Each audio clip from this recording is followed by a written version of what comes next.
सभी साथियों को नमस्कार। मैं गजेंद्र बिश्नोई आप सभी का हमारे नए चैनल पर हार्दिक स्वागत करता हूं।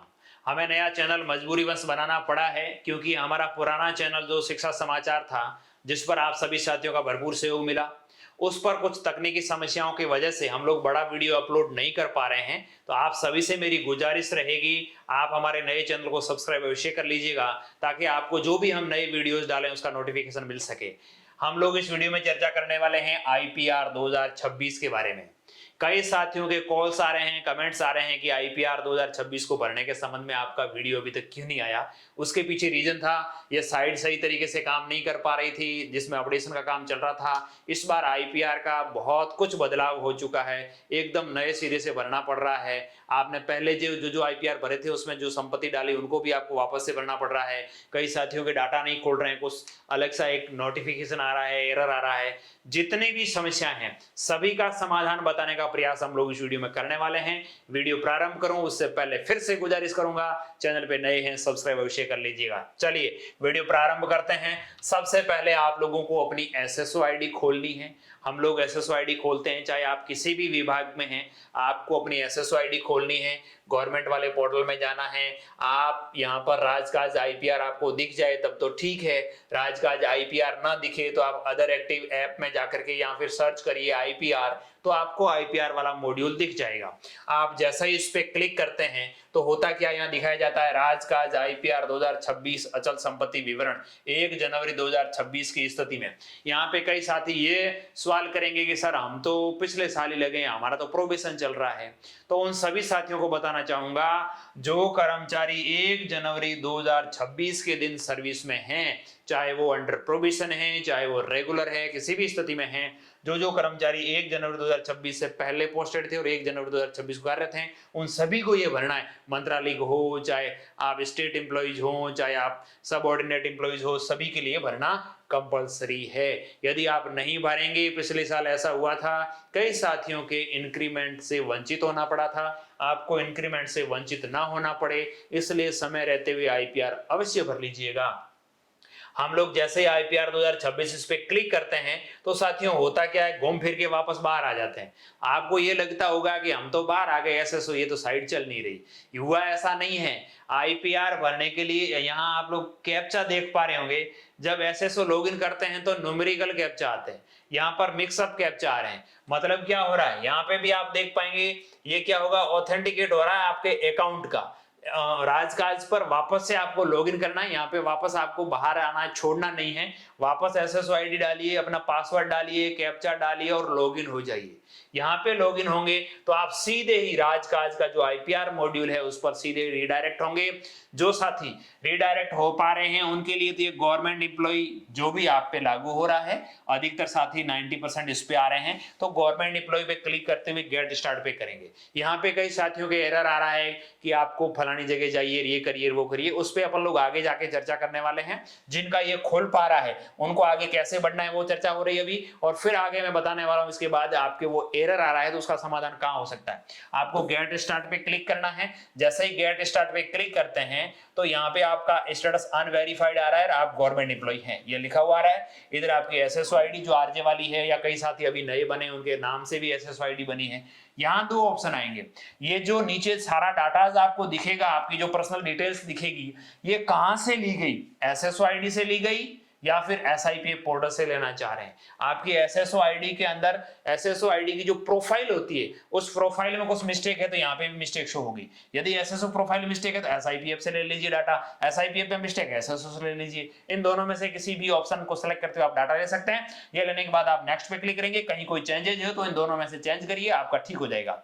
नेक्स्ट पे क्लिक करते हैं तो क्या होगा, देखिए यहाँ पे बहुत सारे लोगों को दिक्कत आ रही है। ये काफी लंबे समय से प्रॉब्लम चल रही थी इसमें, जो कि आज हमें ठीक लगा कि इसका समाधान हो गया है। काफी डिपार्टमेंट्स को लेकर इसमें दिक्कत थी। तो यहाँ पे क्या हो रहा है, रिक्रूटमेंट पहला ऑप्शन। अपन लोग एक एक ऑप्शन की बात करेंगे विस्तार से। यहाँ पे 3-4 ऑप्शन आ रहे हैं, रिक्रूटमेंट, री रिक्रूटमेंट, प्रमोशन और डेपुटेशन। वो साथी जो अभी वर्तमान सेम पद पर है तो आपको रिक्रूटमेंट पे रखना चाहिए। कई साथी ऐसे हैं जो अन्य विभागों में डेपुटेशन पर है। कई साथी ऐसे हैं जो पहले 3rd ग्रेड थे अब 2nd ग्रेड हो गए, या किसी भी तरह से उनका प्रमोशन हो गया, वो प्रमोशन वाला सिलेक्ट करेंगे। कई साथी ऐसे हैं जो रिक्रूटमेंट, इसमें बहुत कम लोग आएंगे, तो आप जो भी आप पे लागू हो रहा है, अधिकतर साथियों पे रिक्रूटमेंट वाला लागू होगा, इसको क्लिक करेंगे। उसके बाद दो ऑप्शन आ रहे हैं, डेजिग्नेशन कैटेगरी, सर्विस डेजिग्नेशन या डायरेक्ट डेजिग्नेशन। तो आप लोगों को सर्विस डेजिग्नेशन वाले पे क्लिक रखना है। सर्विस वाले पे रखेंगे तो यहाँ पे आपको प्रेजेंट डिपार्टमेंट आपको सेलेक्ट करना है। आप जिस भी डिपार्टमेंट से बिलोंग करते हैं वो डिपार्टमेंट आपको यहाँ से सेलेक्ट करना है। हो सकता है आपका कोई डिपार्टमेंट यहाँ शो नहीं करे, तो आपको 1-2 दिन वेट करना चाहिए, आपका डिपार्टमेंट यहाँ आएगा। अब मैं मुख्यतः एजुकेशन डिपार्टमेंट की बात करूं तो क्या होगा, आपको स्कूल एजुकेशन डिपार्टमेंट सेलेक्ट करना है। और जो हायर एजुकेशन में है, कोई रेवेन्यू डिपार्टमेंट में है, कोई साथी हमारे चिकित्सा विभाग में है, तो जो भी आपका विभाग आ रहा है उस विभाग को आप यहाँ पे सेलेक्ट करेंगे। यहाँ पे क्या होगा, एजुकेशन डिपार्टमेंट के अंदर आप लोगों को 3 नंबर का ऑप्शन जो Rajasthan educational state and subordinate service rules, ये वाला ऑप्शन सेलेक्ट करना है 3 नंबर का। इस पे सेलेक्ट करते ही आपको स्टेट सर्विस या सबऑर्डिनेट सर्विस, आप जिस भी सर्विस से बिलोंग करते हैं वो सेलेक्ट करेंगे। ये करने के बाद इसमें समस्या चल रही थी डेजिग्नेशन के अंदर, आपका पद है वो सही नहीं आ रहा था, अभी सही आ रहा है। यदि आप स्टेट सर्विस सेलेक्ट करते हैं तो आप लेक्चरर, प्रिंसिपल या जो भी है आपका जो भी पद है वो यहाँ पे शो हो रहा है। अब बात करते हैं सबऑर्डिनेट की, तो इसमें 3rd ग्रेड का भी आ रहा है, 2nd ग्रेड का भी आ रहा है, सीनियर टीचर का भी आ रहा है, सब कुछ आ रहा है। अब बात आएगी मंत्रालय कर्मचारी साथियों की। जो मंत्रालय कर्मचारी साथी चाहे किसी भी डिपार्टमेंट में लगे हैं, राजस्व विभाग में हो, शिक्षा विभाग में हो, चिकित्सा विभाग में हो, जो साथी मंत्रालय कर्मचारी या 4th ग्रेड हैं, उन सभी का क्या होगा देखिए, यहाँ पे उन लोगों के लिए डिपार्टमेंट ऑफ पर्सनल ये सेलेक्ट करना है। डिपार्टमेंट ऑफ पर्सनल, जो भी मंत्रालय कर्मचारी या 4th ग्रेड साथी हैं, चाहे किसी भी डिपार्टमेंट में लग रहे हैं, तो उनको डिपार्टमेंट रखना है डिपार्टमेंट ऑफ पर्सनल। ये करने के बाद आप लोगों को यहाँ पे क्या करना है, Rajasthan subordinate office ministerial service rules, ये तो उनके लिए है, और 4th ग्रेड है उनके लिए इसके ऊपर ऑप्शन है 4th ग्रेड वाला। यहाँ पे आपकी ऑटोमेटिकली मिनिस्ट्रियल सर्विस आ जाएगी। और इधर डेजिग्नेशन के अंदर मिनिस्ट्रियल सर्विस से संबंधित जितने भी पद हैं, junior assistant, senior assistant, double AO, AO, personal assistant, जितने भी पद हैं वो सारे के सारे पोस्ट आपको यहाँ पे दिख जाएंगे। आपको डिपार्टमेंट सेलेक्ट करते समय ध्यान रखना है। ठीक है साथियों, ये तो हम लोगों ने बात कर ली डेजिग्नेशन वाली। अब मैं जैसे 3rd ग्रेड टीचर हूं तो मैंने एजुकेशन डिपार्टमेंट रखा, और यहाँ पे Rajasthan educational state and subordinate service rules रख दिया, या सबऑर्डिनेट सर्विस, या मैंने मेरा पद सेलेक्ट कर लिया। उसके बाद गजेटेड, नॉन गजेटेड ऑटोमेटिकली आ जाएगा जो आप यहाँ पे सर्विस करेंगे। उसके बाद यहाँ पे आपके सामने 3 ऑप्शन खोलेंगे, परमानेंट, प्रोबेशन और प्रोबेशन ट्रेनिंग, आप पे जो भी लागू हो रहा है वो सेलेक्ट करिएगा। सर्विस ज्वाइनिंग डेट, आपकी प्रथम ज्वाइनिंग डेट क्या थी, वो डेट आप लोगों को यहाँ से कैलेंडर के माध्यम से सेलेक्ट कर लेनी है। आपका करंट पोस्टिंग ऑफिस, इसको लेकर के काफी साथियों को दिक्कत फील हो रही है। होता क्या है, आपको ये जो कांच का निशान दिख रहा है सर्च वाला, इस पे क्लिक करना है। इस पे हम लोग जैसे ही क्लिक करेंगे तो एक नया पॉपअप खुलेगा। इसके अंदर आप लोगों को गवर्नमेंट सेलेक्ट करनी है, किस गवर्नमेंट के एम्प्लॉय है, गवर्नमेंट ऑफ इंडिया के हैं, गवर्नमेंट ऑफ राजस्थान के हैं, पंचायती राज के हैं, या urban local bodies of Rajasthan के हैं। ये करने के बाद जैसे गवर्नमेंट ऑफ राजस्थान करूंगा तो इसमें जितने भी डिपार्टमेंट्स हैं, education department, revenue department, hospital, आपका जो मेडिकल डिपार्टमेंट वगैरह सारे डिपार्टमेंट्स आ रहे हैं वो करेंगे। और उसके बाद आपको यहाँ ऑफिस के अंदर आपको लिखना है, जहां जिस गांव के अंदर आपका ऑफिस है, जैसे कोई सब सेंटर में लगे हुए एएनएम बहिने हैं उनके लिए यहाँ पे सब सेंटर का नाम लिख देना है। कई टीचर साथी हैं जो जहां लगे हैं उस स्कूल का नाम लिख सकते हैं, गांव का नाम लिख सकते हैं। तो आप जैसे यहाँ लिख करके, जैसे मैंने यहाँ लिखा जिस गांव में मैं पोस्टेड हूँ, लिखा और यहाँ सर्च किया। यहाँ जैसे ही मैंने सर्च किया, सर्च करते ही ये मेरी स्कूल का नाम आ गया, गवर्नमेंट सीनियर सेकेंडरी स्कूल फला फला, subordinate service school education department के तहत है। और यहाँ एक दिक्कत आ रही है, जिसमें भी आप सर्च कर रहे हैं जिले का नाम गंगानगर आ रहा है। जिले का नाम क्या आ रहा है साथियों, गंगानगर। कोई इश्यू नहीं, आप इसे सिलेक्ट कर लीजिए। ये गंगानगर, इसका टेक्निकल प्रॉब्लम इसीलिए आ रहा है, तो आप ये इसको ज्यादा हेडेक लेने की आवश्यकता नहीं है। ये आप ही का स्कूल है या आप ही का ऑफिस है, सही नाम आ रहा है तब आप इसे सिलेक्ट कर सकते हैं, कोई इश्यू नहीं।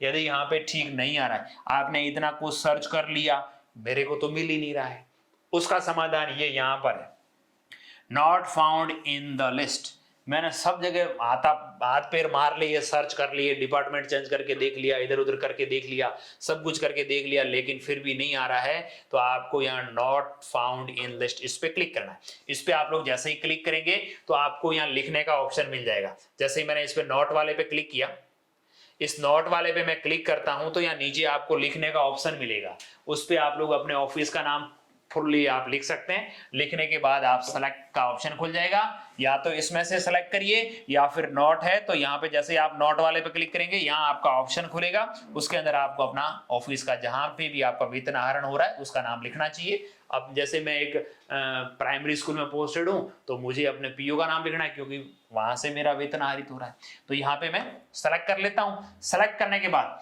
ये देखेंगे आप यहाँ पे मैंने सर्च किया और वहां यदि मैं सेलेक्ट करूंगा तो यहाँ पे नाम आ जाएगा, मैंने सेलेक्ट कर लिया, मेरा आ गया। अब मुझे यहाँ पे बेसिक लिखना है, आपको अपना GA 55 देखना है और आपका 1 जनवरी 2026 को बेसिक कितना है वो बेसिक यहाँ पे लिखना है, और यहाँ पे आपको DDO कोड लिखना है, जहां से आपका पेमेंट बन रहा है वो DDO कोड यहाँ पे लिखें। कई साथी ऐसे भी होंगे कि सर हमारा तो वेतन व्यवस्था में तो पेमेंट तो वहां से बन रहा है, अब DDO हमारा दिए है, तो जहां भी 1 जनवरी 2026 को आप जिस भी DDO के अंडर थे जहां काम कर रहे हैं परमानेंटली उस DDO की कोड यहाँ पे लिख दीजिएगा। उसके बाद अपॉइंटमेंट डिटेल आप इस पे क्लिक करेंगे, इस पे क्लिक करेंगे तो आपकी एम्प्लॉय आईडी, आपकी ज्वाइनिंग डेट, आपकी रिटायरमेंट डेट, ये सारी चीजें आ जाएगी। ये एडिटेबल है, आप कर सकते हैं। आप किसी भी प्रकार कोई डॉक्यूमेंट अपलोड करना चाहें तो डॉक्यूमेंट अपलोड करिए, वरना कोई जरूर नहीं है। यहाँ नीचे सबमिट का ऑप्शन आपको दिखेगा, सबमिट जैसे देखिए आप कोई डॉक्यूमेंट अपलोड करना चाहें तो करिए, नहीं करना है तो कोई इश्यू नहीं। आधार कार्ड, अपना कोई भी अपॉइंटमेंट लेटर वगैरह कुछ भी चाहें तो इसमें अंदर बहुत सारे ऑप्शन दिए गए हैं, आप डॉक्यूमेंट कर सकते हैं, लेकिन कोई जरूरी नहीं है। आप सबमिट पे क्लिक करेंगे, जैसे सबमिट पे क्लिक किया आपकी प्रोफाइल बन गई।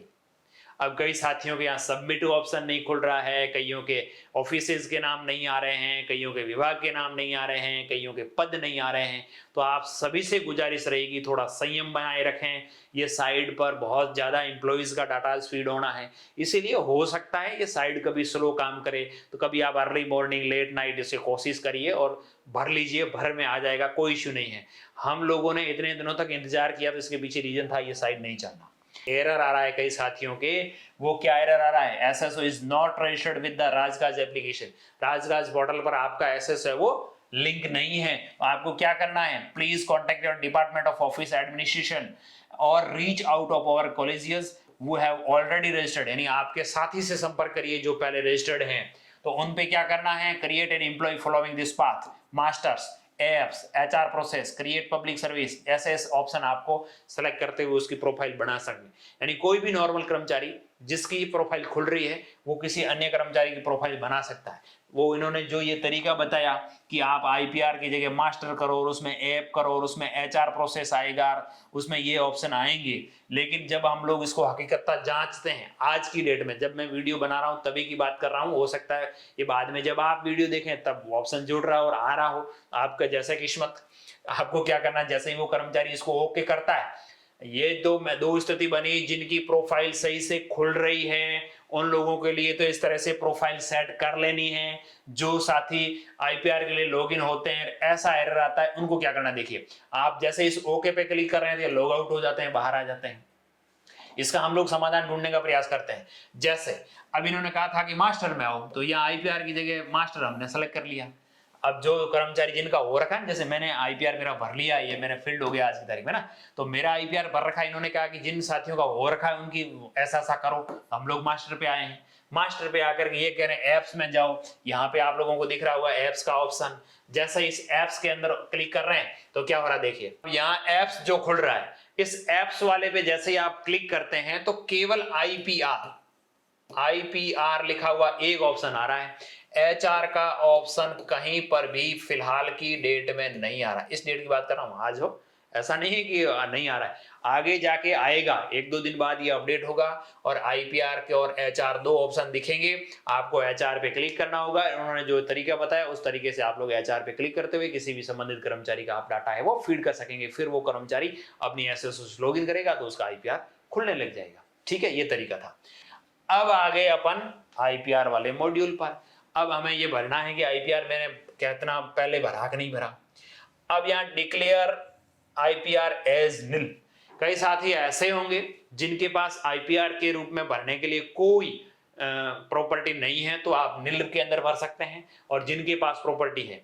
अब सवाल यहाँ ये उठेगा कि हमारी प्रॉपर्टी था लेकिन हमने पिछले साल भरी थी, उनको इसमें कैसे लाएं। पहले हम लोग आईपीआर भरते थे तो प्रीवियस ईयर की जो आपकी प्रॉपर्टी है वो नए ईयर के अंदर ट्रांसफर करने का आपके पास ऑप्शन था, इसमें ऐसा ऑप्शन इस बार नहीं है।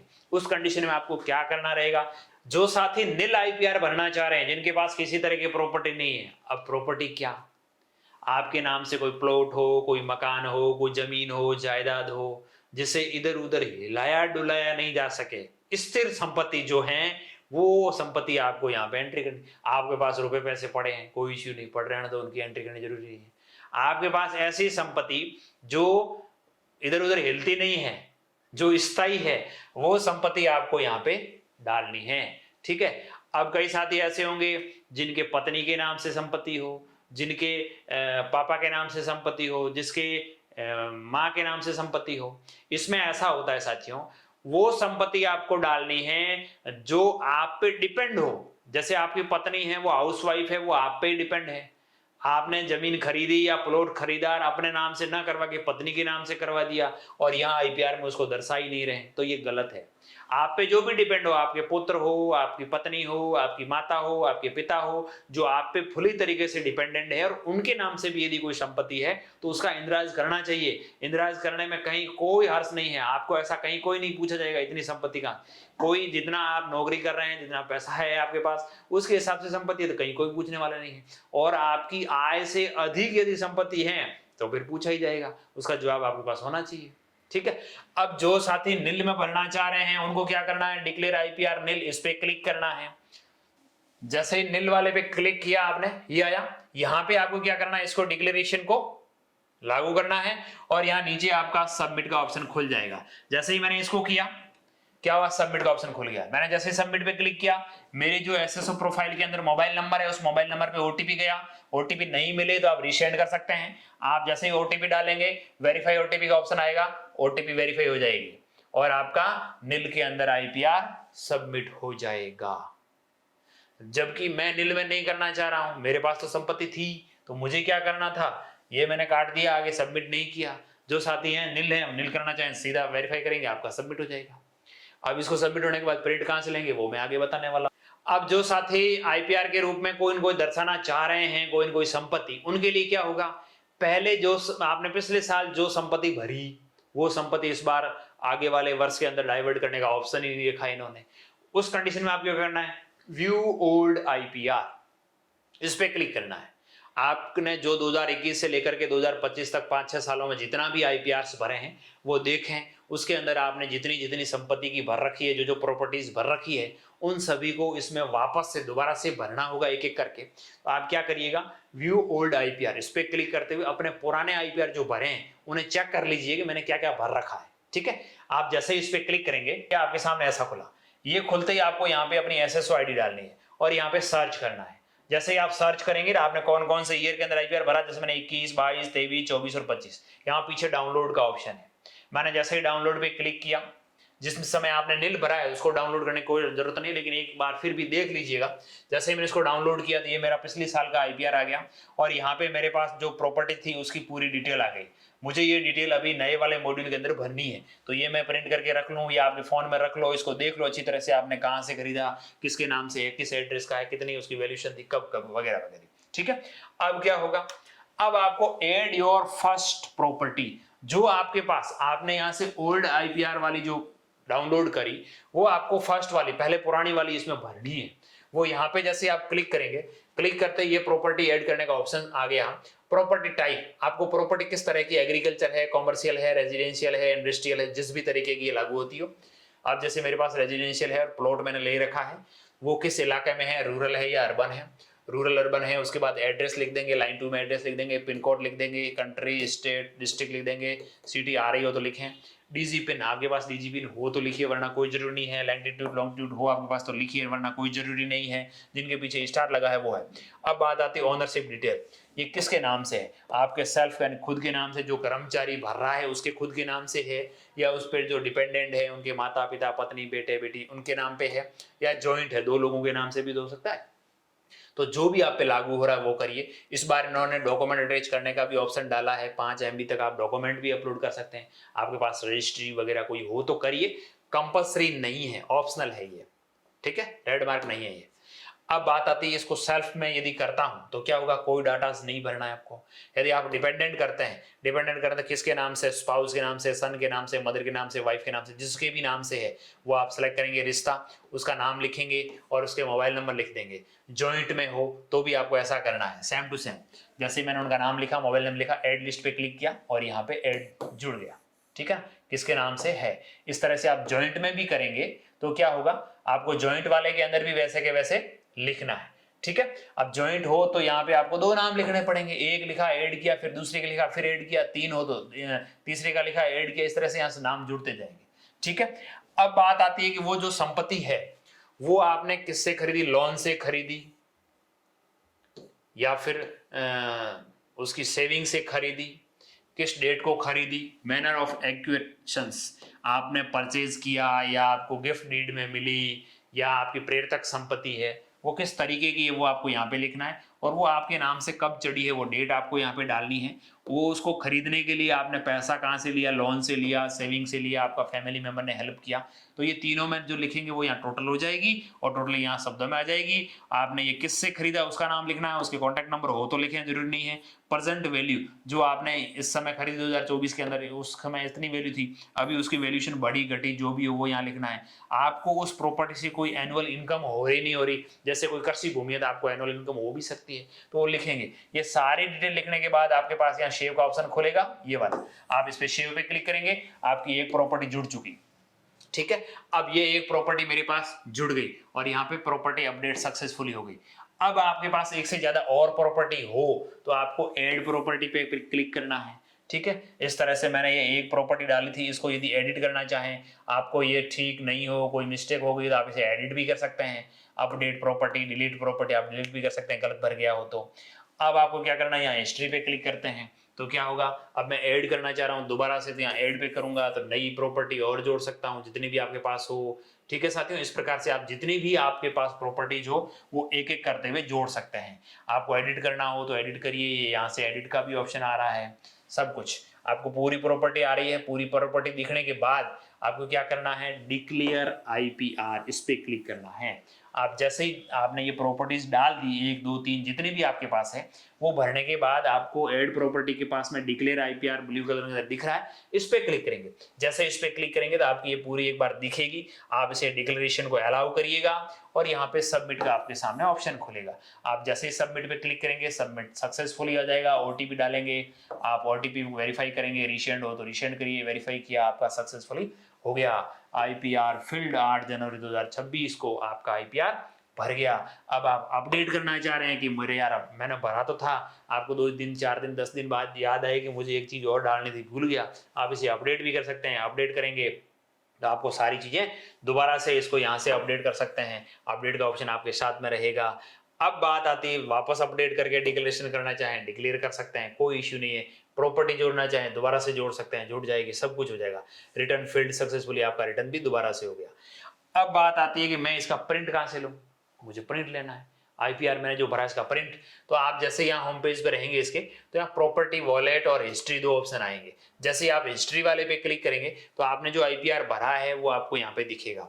यहाँ पे आपको ऑप्शन मिलेगा, यहाँ 3 डॉट जो दिख रहे हैं, इस 3 डॉट पे क्लिक करते हैं तो व्यू डिटेल, डाउनलोड पीडीएफ और व्यू हिस्ट्री 3 ऑप्शन आ रहे हैं। आपको डाउनलोड पीडीएफ पे क्लिक करना है। जैसे ही डाउनलोड पीडीएफ करेंगे, movable property return detail IPR 2026, ठीक है, 1 जनवरी 2026 के अनुसार। पिछली बार आईपीआर यहाँ डिजिटल साइन वगैरह ऐसे होकर के आता था, इस बार ये ऐसा आधे पेज में ही आ जा रहा है।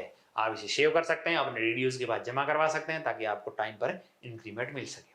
तो ये तो सारी चीजें थी आईपीआर को भरने का और उसको थेट प्रिंट तक ले जाने तक का प्रोसेस।